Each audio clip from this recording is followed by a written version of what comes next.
Ah, follow one there.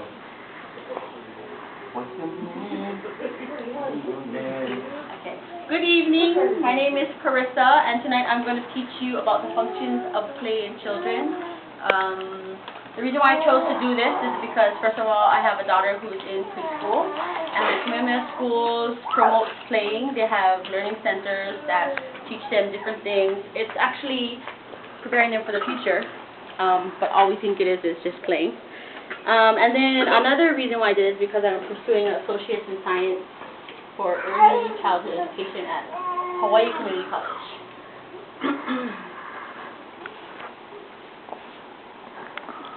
So first you'll see just the outline of the speech. I did the introduction. I'm going to show you what kind of characteristics of play that makes play what it is and what also is not play. Go over the developmental domains and how play supports each domain. And also go over learning centers because I feel like that's a really good positive reinforcement as far as play and development with kids. And then I'll just briefly go over benefits to the parents and the educators and also children. So for my thesis statement, play supports growth in critical developmental domains. By observing and engaging in play, educators and parents are able to learn more about children and help them grow.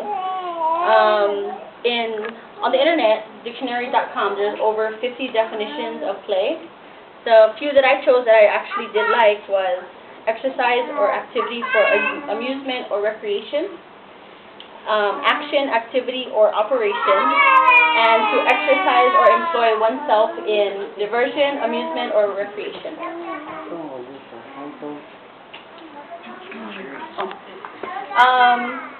Couple characteristics of play would be that play is freely chosen. That means if you assign play to a child, that's not play. I mean, if you assign a task to a child, it's not play because you're telling them what to do. It's its own reward. It doesn't meet a basic need. It's just they have fun and that's rewarding to them. It's pleasurable, enjoyable, and engaging. It's process-oriented. The children are more interested in the discovery and the creation rather than what they're going to get at the end of it. It's active, so that means watching TV is not play because all they're doing is sitting and watching. And of course, it's not literal, so it's pretend. Okay. You want to play? Yes. The first domain is the cognitive domain, which involves thinking, memory, and problem solving. This is where they acquire and order information, and they learn to reason, and this also includes language. This is how they discover how things work or why things happen. They make sense of their experiences, and they gather, organize, and use information.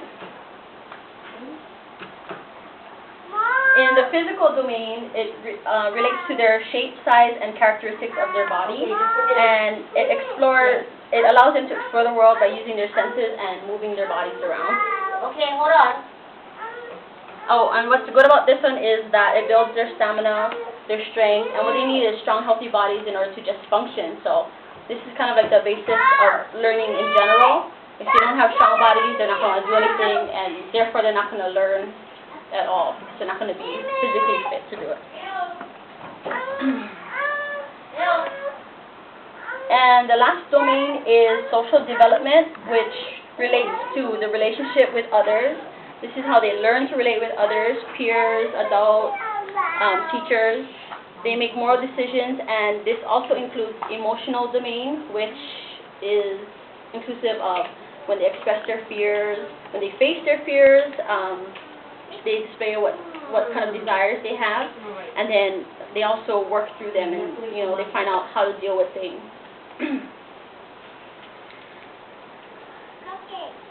Here on the slide you can see a picture of a learning center.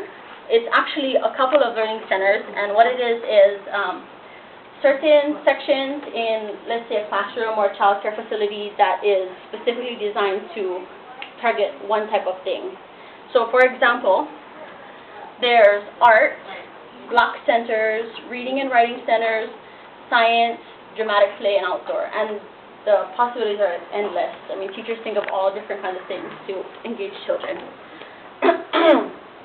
So the art learning center would actually address physical and cognitive as far as painting pictures, drawing, writing, thinking, learning colors and shapes. The block center would be physical, cognitive, and social. They can learn how to problem solve, build blocks, communicate with each other, how to build something. Reading and writing would be nonverbal communication. They learn letters and numbers. It's cognitive. I think it actually entails like everything, because there's a book that Jada reads at school, and the teacher said they're yelling at the book, you know, because they know what's going on. The child's getting all in trouble and stuff, and they know what's going on by the picture, so they're yelling at the book and telling the child, no, don't do that, when it's just a book. And another example may be outdoor play. I like that one because it's physical, so, you know, they're exercising their body, they're talking to each other. Maybe they'll face their fear, they don't want to go down the slide, and they'll eventually go down the slide, so they'll face that fear. And they learn problem solving, and they also learn about nature. Talking about swimming. So everyone benefits in letting kids play. Parents can learn more about their children, they can create a bond, and they could even alter their parenting styles. It also allows them to see through the child's eyes what they see. For educators, they can change curriculum. If it's not working for a certain child, they can figure out why, and then they can adjust their program so that it does work for a child like that. And they can also help educate families. So they spend most of the time with their kids, so they probably know a lot more with those several hours a day. And of course, children learn and develop into whole people just by playing. So for our closing statement, I just wanted to say that what may seem so meaningless and simple to adults is very meaningful, and it could mean the world to children. So by allowing and supporting play, we as adults and educators can prepare children for their future.